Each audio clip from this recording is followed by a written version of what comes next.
following story is meant for a general audience. I repeat, this video is for general audiences, not strictly kids. So fuck off!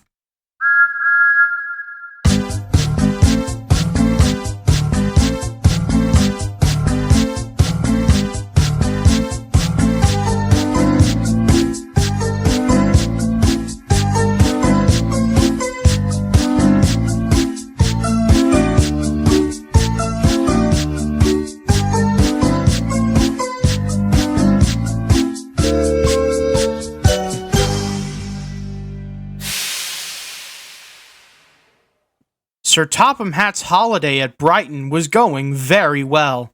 He had been bouncing from landmark to tourist location.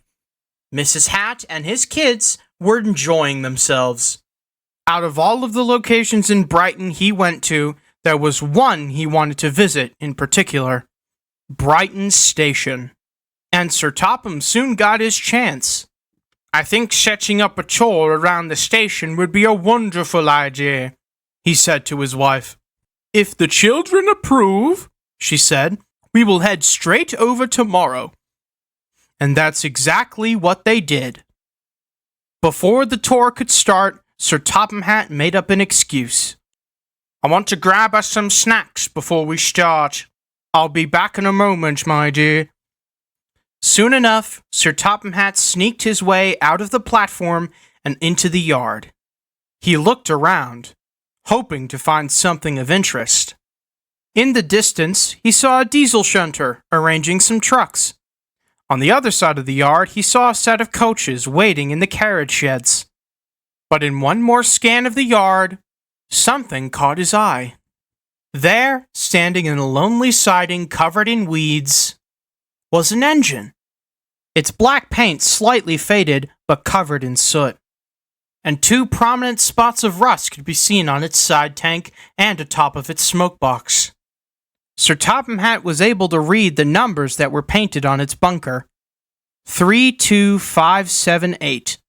Sir Topham, making sure no one was looking, slowly made his way up to the siding. "Good evening," he began. "If you don't mind me asking, how did you end up in this siding?" The engine, who had previously been looking down at the rails, was startled. He wasn't expecting visitors. They put me here," the engine murmured. "Station master said they had no use for me anymore. A diesel took my job. I overheard them say they're going to send me away to be cut up in June." "Oh dear," Sir Topham Hatt said. "That is terrible. Has anyone offered to buy you?" "Sadly, no," the engine said. In the distance, some workers shouted at him. "You're on railway property, sir. Get back on the platform." "Oh, pardon me," Sir Topham said as he turned around to quickly make his way back to the platform. On his way back, he wrote down the engine's number in his notepad. "Topham, where have you been?" said Miss Hatt. "Apologies, my dear. They didn't have a good variety of pretzels." Sir Topham and his family continued the tour, and a few days later they were back home on Sodor. One day, Sir Topham was in his office, answering phone calls from multiple people. That's when the station master came in. "Excuse me, sir," he said, "but I just want to inform you that the workers assigned for the reballasting had been laid off." Sir Topham put down the phone. "Laid off? Without my permission?" "The inspector you put in charge laid them off, sir.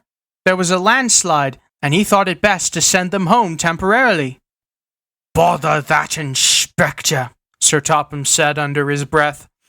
"Well, tell them to go back to work. I can't afford for the Little Western to be out of service for too long."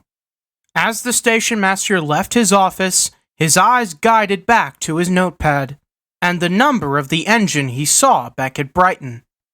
"I might have an idea," Sir Topham Hatt murmured. Back at Brighton Station, the engine still sat in the siding. A storm had arrived, and he could feel the raindrops running down his side tanks. The diesel shunter, who had done his jobs for the day, ran up alongside the engine. Just one more week until they cut you up, the diesel growled, and then we'll be rid of you for good. The engine didn't reply. It continued looking down at the rails while the diesel shunter buzzed away. But soon enough, the diesel shunter's buzzing got mixed with another buzz. Something larger. The engine looked up and saw a big diesel engine slowing to a stop right beside him. It appeared to be hauling a flatbed and a worker's coach. And out of that same coach came a familiar face, the Brighton station master. I just received a call this morning, 578, and it appears someone is interested in buying you. 578 was shocked. Really? Is that true? It certainly is, and out of all of the people who want to buy you, it's the Northwestern Railway. 578 wanted to say something, but the station master interrupted him. I can only afford to send you halfway, though. We've set up a place for one of their diesels to pick you up at Rugby Station. For the first time in a long time, 578 smiled, and tears started to roll down his cheeks. 578, with help from the diesel shunter, was ramped up onto the flatbed, and his journey began. For what seemed to be miles, 578 passed a lot of towns and fields. But slowly, those towns started turning into cities, and the fields got smaller and smaller and smaller. They soon crossed over the River Thames, and eventually 578 got excellent views of St. Paul's Cathedral and St. Pancras Station. By the time they made it to Rugby, 578 was awfully tired. But 578 stayed awake, waiting for the other diesel's arrival. And soon enough, in the distance, 578 could see a diesel in the horizon. The diesel was unlike anything he had seen before. And just behind the diesel, it was hauling another flatbed, with another engine atop of it. Looks like two of yous got lucky this time, said the Brighton diesel as he shunted 578's flatbed into place. The engine on the other flatbed woke up and looked directly at 578. Hello, he said. Are you headed for Sodor too? Yes, I am, 578 said. I was saved from the Cutter's Torch. What about you? I'm being sent to Sodor on trial, the other engine said. They said if I did well, then the Northwestern will buy me. Do you have a name? I used to, 578 said. I was named after a town called Horsebridge. What about you? My driver and fireman call me Ryan.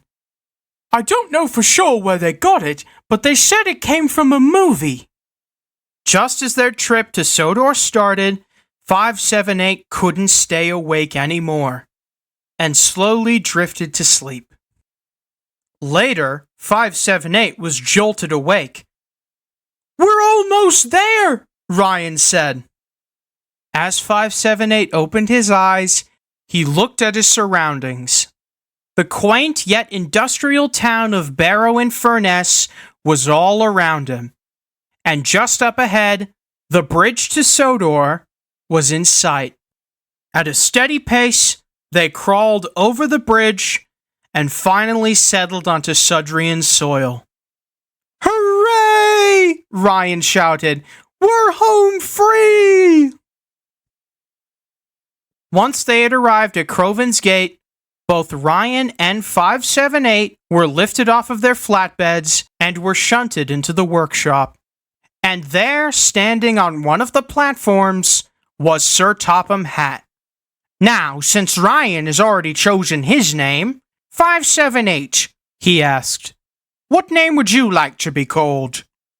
Well, sir, 578 began, one of my drivers used to tan animal hides for a living, and since I was named after something animal-related before, I would like to be called Tanner. Now that is excellent thinking, Sir Topham Hatt said. I hope to see you in service, Tanner. Over the course of a week, Tanner had been restored.